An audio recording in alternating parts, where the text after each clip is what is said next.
d'accueil, j'étais quelqu'un de très nerveux, très violent. Et toute cette violence-là, en fait, elle est arrivée parce que, à la base, je faisais tout pour être bien, pour respecter mes parents, pour être correct. Mais ça suffisait jamais, puisque mon père, tout le temps, il avait quelque chose à me reprocher, il avait toujours quelque chose pour me critiquer. Parce que quand il voyait, par exemple, les enfants de ses amis réussir dans certains domaines, quand moi, j'arrivais pas, au lieu de m'encourager, il me rabaissait, il me frappait, il devenait violent avec moi. Et quand j'arrivais à l'école, c'était aussi pareil, puisque les profs, ils étaient toujours en train de me rabaisser, de me critiquer, jusqu'au moment où j'en ai eu marre. Et là, j'ai vraiment décidé à ne plus être... parce que pour moi, je me considérais plus comme une victime, en fait. Donc je me suis dit, à partir de maintenant, je vais arrêter d'être une victime. J'ai commencé à devenir vraiment violent, je me bagarrais presque chaque semaine. Ça m'a poussé à fréquenter des mauvaises personnes avec qui c'était encore plus de bagarres, parce qu'une fois qu'on fréquente les mauvaises personnes, il y a les règlements de compte entre quartiers, on est tombé dans la délinquance, dans l'alcool, la drogue. On a commencé à voler, à braquer, on s'est retrouvé dans des soirées où même on a failli se faire tuer plusieurs fois, parce que des fois c'était dans des quartiers chauds.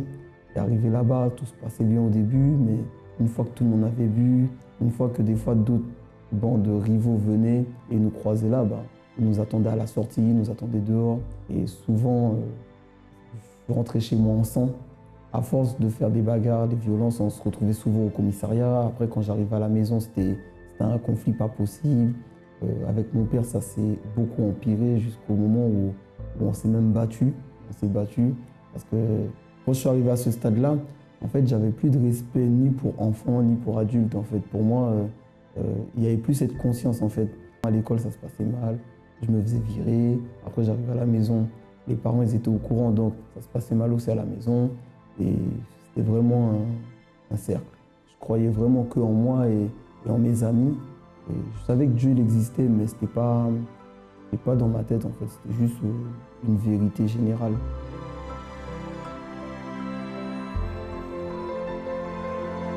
Je suis arrivé au centre d'accueil, dans un premier temps, j'étais ivre complètement. J'étais venu pour faire plaisir à ma mère.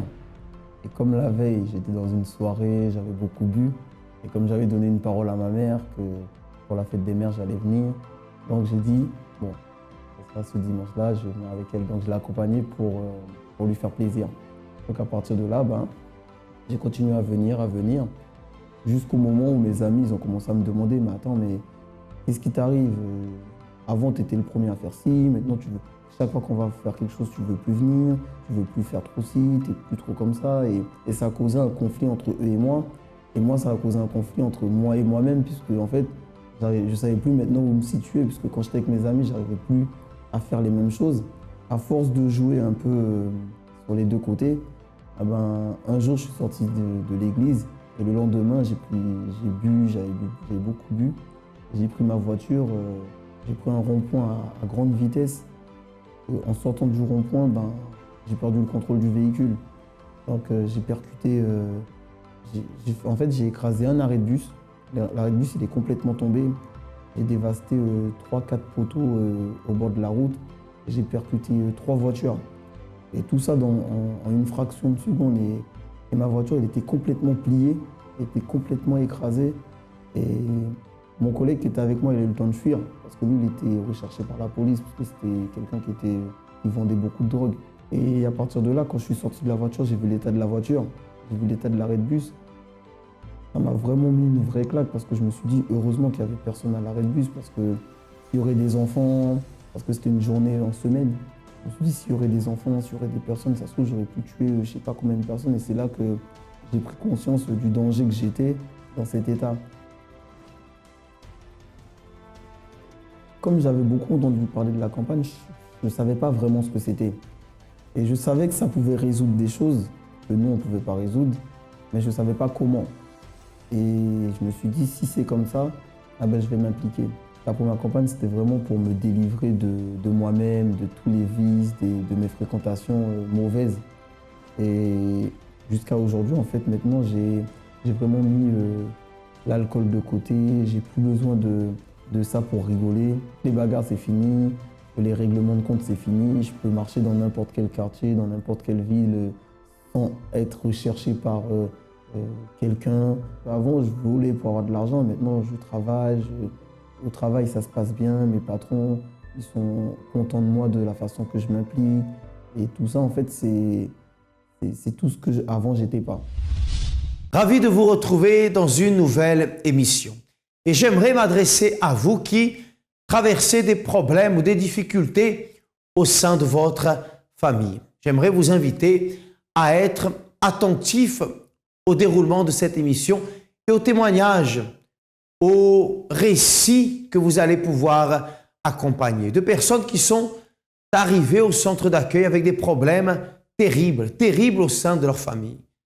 Parfois, les récits sont tellement forts que nous avons même du mal à imaginer que pareille chose peut être en train d'arriver. Mais peut-être que vous êtes en train de vivre, vous aussi, une situation semblable. Alors, soyez attentifs pour comprendre qu'il y a une solution à votre problème. Et nous commençons dès à présent avec le récit de Leslie. Soyez à l'écoute.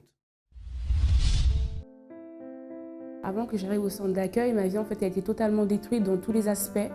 Donc vie professionnelle, ça allait pas du tout. Dans ma famille, ça allait pas parce qu'il y avait des divisions, il y avait des querelles, il n'y avait pas d'union, il n'y avait pas de communication. Et on a été aussi victime de maraboutage. Donc les personnes qui étaient le plus touchées dans ma famille, c'était ma sœur et ma mère. Donc ma sœur était en hôpital psychiatrique, elle était devenue anorexique, elle était vraiment malade, elle n'était pas à la maison. Ma mère aussi, elle était malade, donc ça veut dire très tôt, j'ai pris de grosses responsabilités. J'ai dû assumer beaucoup de choses seule et pourtant j'étais très jeune. À l'intérieur de moi, il y avait un vide, il y avait de la colère, de la haine, j'ai gardé beaucoup de choses parce que je ne pouvais pas aussi communiquer avec mes parents, ils ne pouvaient pas me comprendre parce qu'eux aussi se souciaient de l'état de ma sœur. Donc en fait, je gardais tout à l'intérieur de moi. Et en fait, j'essayais de combler toutes ces choses avec des vices qui sont la drogue, la cigarette, l'alcool. Ces choses, en fait, me détruisaient plus qu'arranger les choses, en fait. J'ai commencé à fumer, à me droguer, je commençais vraiment à devenir faible, en fait. Même à l'école, ça n'allait pas par rapport à ça, en fait. Parce que voilà, j'allais à l'école, je n'étais pas dans un état normal. On avait beaucoup de cauchemars. On voyait beaucoup de choses, même chez moi, on voyait des personnes, on voyait en fait des ombres, on entendait des bruits, il y avait des choses bizarres qui se passaient chez moi, des choses qu'en fait on ne comprenait pas. On savait qu'il y avait quelque chose, mais on ne comprenait pas. Et voilà, on voyait des choses, ma sœur, elle voyait du sang à la maison, elle voyait des personnes, même le soir, on voyait des choses bizarres. Enfin, c'était comme dans un film d'horreur, mais voilà, c'était vraiment réel en fait. En voyant toutes ces situations-là, on a aussi cherché une solution, mais pas la bonne. On a essayé de trouver une solution en allant justement chez des marabouts pour voir si on pouvait trouver la solution, mais on s'est lavé avec des choses, on a eu des choses à la maison, rien n'a marché, là, ça fait que s'empirer. Et puis, certes, il y avait des divisions, il y avait des querelles dans ma famille, mais le moment où je me suis séparée de ma sœur, qu'elle allait en hôpital, même la voir dans cet état-là, c'est ça en fait qui était le plus difficile pour moi. Je demandais vraiment pourquoi, je de me poser des questions, mais je ne trouvais pas en fait de réponse. J'ai pensé au suicide parce qu'il y a un moment, j'en pouvais plus. Je voyais vraiment que quand j'étais en dehors, j'étais bien, mais en rentrant chez moi, tout venait, il y avait des problèmes, des pensées qui venaient. Et bien sûr que j'ai pensé à ça, mais je n'avais pas le courage en fait de le faire. En fait, j'ai connu le centre d'accueil à travers l'ami de mon frère. Donc en fait, avec toutes ces situations-là, on cherchait en fait une solution ailleurs. En fait, ma mère, elle pensait toujours qu'il fallait une église, mais en fait, on a fait beaucoup d'églises et on voyait pas quelque chose de différent en fait. On voyait pas l'évolution en fait dans nos vies par rapport à nos soucis, nos problèmes. Donc, on a été invités par l'ami de mon petit frère. J'ai commencé à écouter la parole, à venir aux chaînes de prière. On a commencé à comprendre les choses, à voir qu'il y avait toujours un espoir en fait pour moi et ma famille, que c'était pas ça que Dieu voulait pour moi. Donc j'ai commencé à comprendre, à mettre en pratique petit à petit, ça a été très difficile. Un dimanche, on nous a parlé en fait de la campagne d'Israël. C'était plus une opportunité pour que notre vie soit vraiment transformée, que les choses les plus difficiles viennent à changer. Moi, je voulais vraiment faire cette transformation déjà intérieure avec moi-même et avec ma famille aussi. Et la première campagne d'Israël, je l'ai fait pour moi-même, pour ma délivrance, pour que vraiment je sois libre, que Dieu me donne la force d'abandonner tous ces vices. J'ai essayé d'arrêter, mais j'étais vraiment accro, c'était dans mon sang. Je pensais au suicide, j'avais que de la négativité, j'étais pas bien à l'intérieur de moi quand j'étais seule. Petit à petit, j'ai commencé à avoir des transformations, j'ai commencé à avoir des changements dans mon caractère, même de mon intérieur, je me sentais mieux. J'avais la force justement, j'ai totalement en fait arrêté les vices, la cigarette, l'alcool, voilà, la drogue. J'ai tout arrêté, j'ai plus de la tristesse, j'ai plus d'angoisse, de peur, j'ai plus de colère, j'ai plus de haine. Je suis vraiment en fait libre de moi-même. Mon intérieur a changé, ma famille a été transformée, ma sœur a été guérie, ma mère a été guérie. Entre nous, maintenant, il y a la communion, il y a la communication, il y a l'entente. Voilà, il y a l'union tout simplement. Je suis bien avec ma famille, on est bien, on s'entend bien. Le centre d'accueil, pour moi, c'est là où en fait, j'ai appris à vivre, quoi. Parce qu'avant, c'était pas la vie, je vivais pas en fait. Et c'est là en fait que c'est comme si j'avais retrouvé le souffle de vie vraiment. C'est ici que j'ai appris à me connaître, c'est ici que j'ai grandi, c'est ici que j'ai appris beaucoup de choses, c'est ici que je me suis rapprochée de Dieu tout simplement. Le monde dans lequel nous vivons ne cesse d'évoluer. Notre vie est aujourd'hui pleine d'occupations, divertissements et informations en tout genre. Un quotidien chargé que nous ne remettons jamais en question. L'impact de nos préoccupations et nombreux centres d'intérêt engendre un vide inexplicable, un désir toujours plus grand de combler notre intérieur. C'est pour cela que du 5 au 26 juin aura lieu le jeûne de Daniel.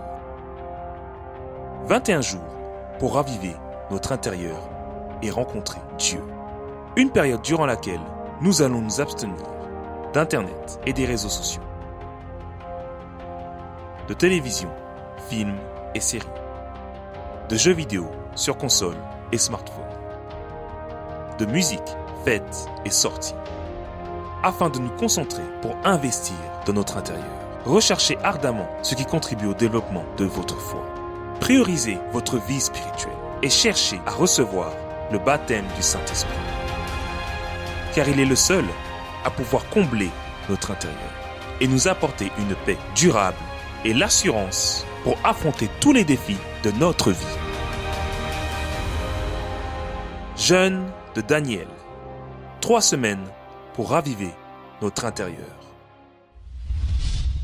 Voyez une chose intéressante aujourd'hui, toute la famille de Leslie est entre les mains de Dieu, mais cela n'a pas toujours été le cas. Elle était auparavant entre les mains des problèmes, des vices, de la drogue et de tout ce qu'elle engendre, tous les problèmes que cela peut engendrer. Il y a eu une lutte, il y a eu une persévérance, il y a eu des moments difficiles pour arriver à ce résultat. Mais le résultat est là. Celui qui ne lutte pas n'aura jamais de résultat. Ou si, pardon, il aura un résultat négatif. Pas celui qu'il voudrait avoir. Mais nous ne pouvons moissonner que ce que nous semons, n'est-ce pas? Alors, lorsque nous luttons, lorsque nous confions dans le pouvoir du Créateur et que nous suivons ses conseils qui sont simples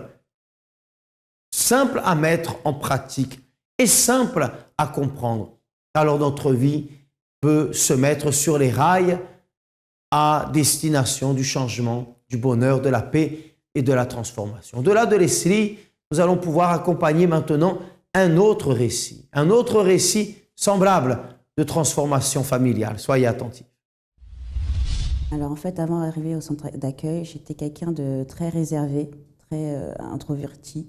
Enfin, j'étais timide, du coup, je m'isolais beaucoup en fait. Je m'isolais beaucoup dans la musique, même si j'étais chez moi avec mes sœurs et ma mère.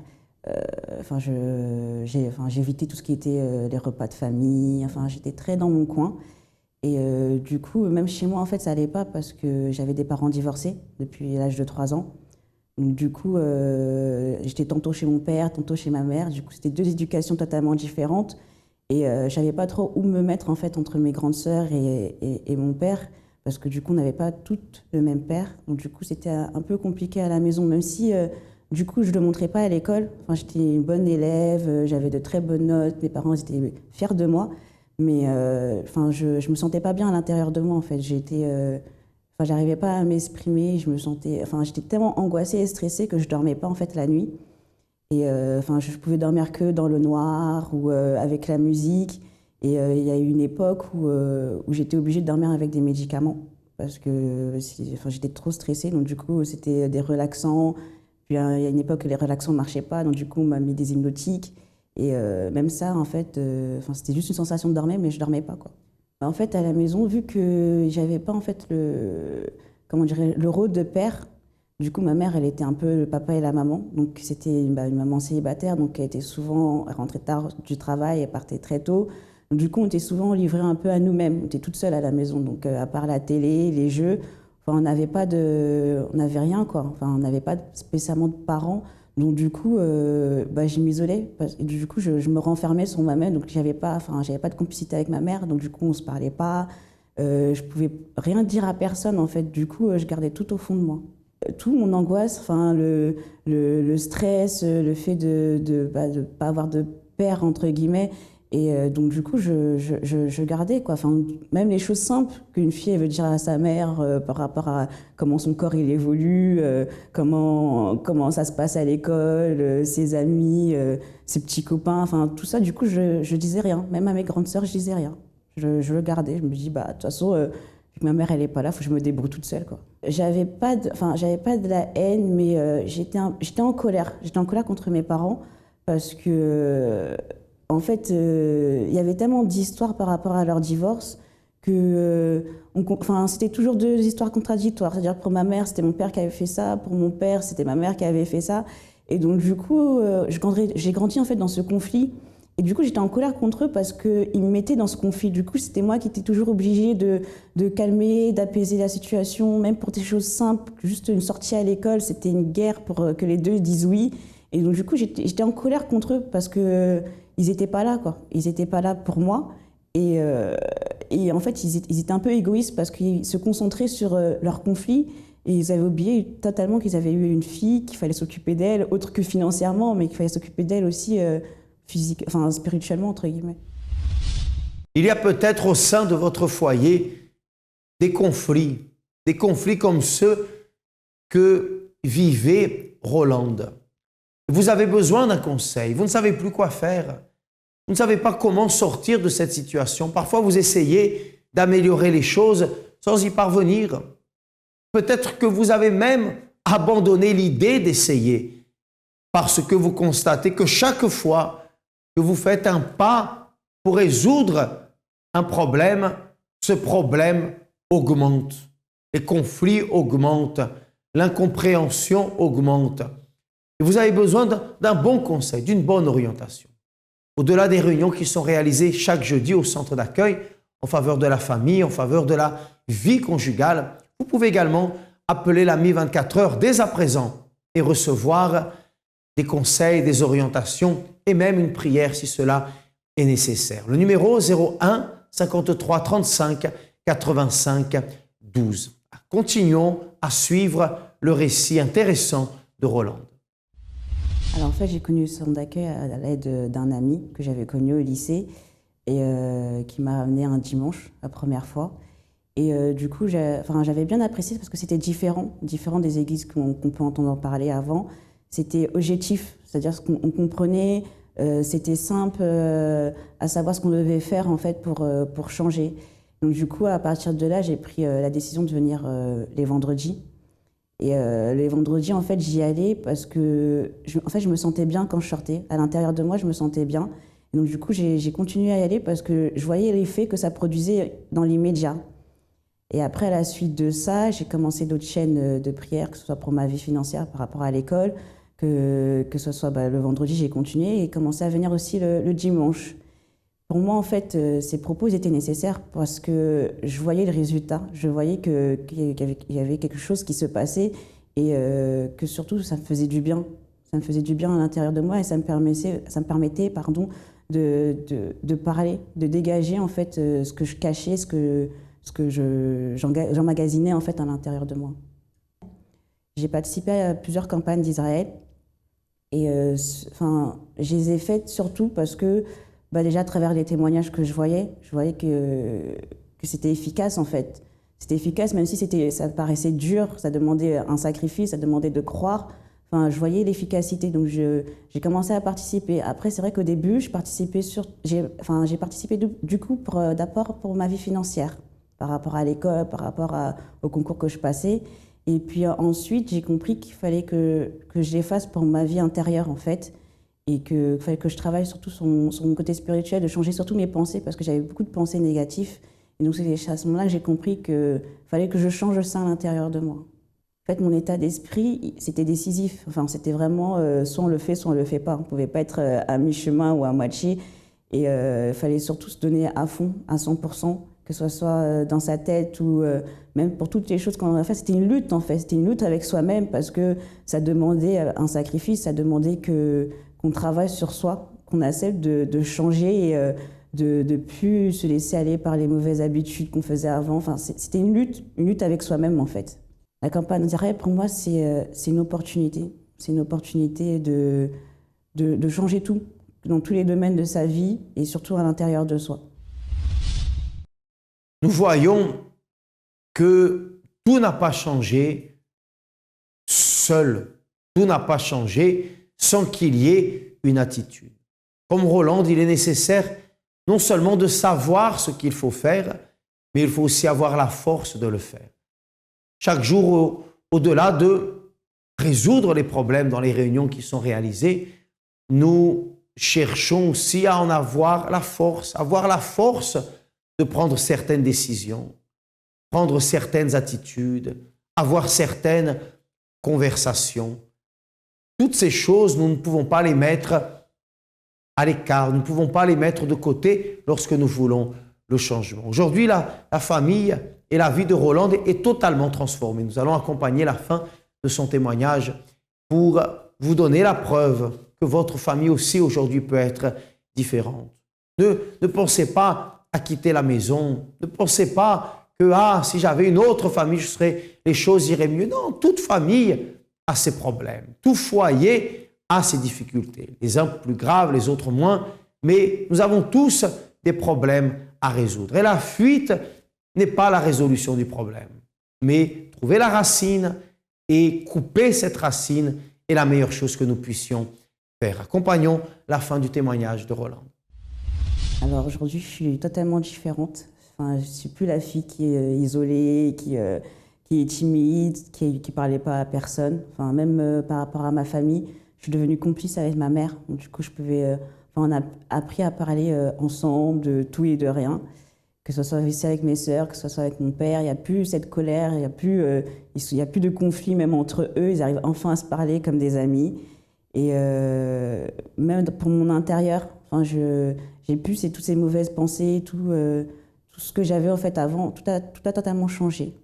En fait, par rapport à ma famille, à travers tout ça, et à travers mon changement, ma famille, elle a pu venir elle aussi au centre d'accueil. Et ils ont pu aussi développer aussi cette relation en fait avec Dieu et pouvoir aussi changer. Donc du coup, en fait, mon changement a fait changer en fait ma famille, a fait changer tout ce qui se passait avant, les conflits qu'il y avait, ils se sont transformés. Ils ont vraiment appris aussi à lutter en fait, à lutter pour réaliser leurs rêves. C'est surtout ça en fait au niveau de la famille. Et même si ils sont pas tous venus au centre d'accueil, même si mon père il vient pas, mais il voit ce changement en moi. Et il est toujours là pour me motiver, ce qu'il ne faisait pas avant. Il est toujours là pour me motiver, pour me féliciter de toutes les conquêtes que je suis atteinte d'avoir. J'en ai eu plusieurs déjà par rapport à ma vie financière. J'ai eu mes concours, je suis actuellement diplômée, j'ai eu mon diplôme. Même pour mon permis, c'était très compliqué au début. Donc du coup, j'ai eu mon permis. À travers d'autres campagnes d'Israël, j'ai eu une première voiture, j'ai sacrifié, j'ai eu une deuxième voiture. Et là, j'ai encore sacrifié pour une troisième. Et donc, du coup, dans ma vie financière, tout a changé. Dans ma vie spirituelle, tout a changé. Spirituellement, j'ai déjà été baptisée du Saint-Esprit. J'ai été une nouvelle personne. Je me suis baptisée aussi dans les eaux. C'est plus le même état d'esprit, en fait. C'est plus la même personne parce que dans ma tête, je suis plus pareille, en fait. J'ai plus ce côté de l'abandon. Enfin, maintenant, je suis plus conquérante dans ce que je fais. Et je sais que je peux réussir dans ce que j'entreprends. Alors maintenant, je peux parler avec tout le monde, je suis totalement à l'aise, je suis totalement sociable, quoi. Pour moi, le centre d'accueil, c'était une opportunité. C'est une porte qui s'est ouverte à moi, en fait, au moment le plus opportun dans ma vie et qui m'a permis de bien commencer, je peux dire, vu que je suis encore jeune. Donc, du coup, c'était vraiment une opportunité c'était une porte ouverte. Une porte ouverte pour être transformée, une porte ouverte pour changer moi, premièrement, puis ma famille, mon entourage, parce que même mes amis, les amis que j'avais, enfin, il y en a que j'en ai plus, mais ceux qui sont restés, j'ai pu aussi, à travers mon changement, les faire venir. Donc pour moi, c'était une porte ouverte pour plusieurs opportunités. Comment se trouve votre famille? Reflète-t-elle la joie d'un mariage heureux?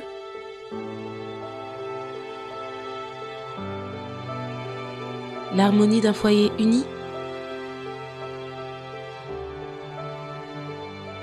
Malheureusement, un grand nombre de familles ne connaissent que les désaccords, les disputes, l'ignorance et la séparation. Est-ce le cas de votre famille? Les regrets, les larmes et la colère remplissent votre maison? Parce que nous sommes passés par là, nous vous apportons un vrai soutien. Amis 24 heures, disponible 7 jours sur 7. Parce que nous savons écouter, nous pouvons vous aider.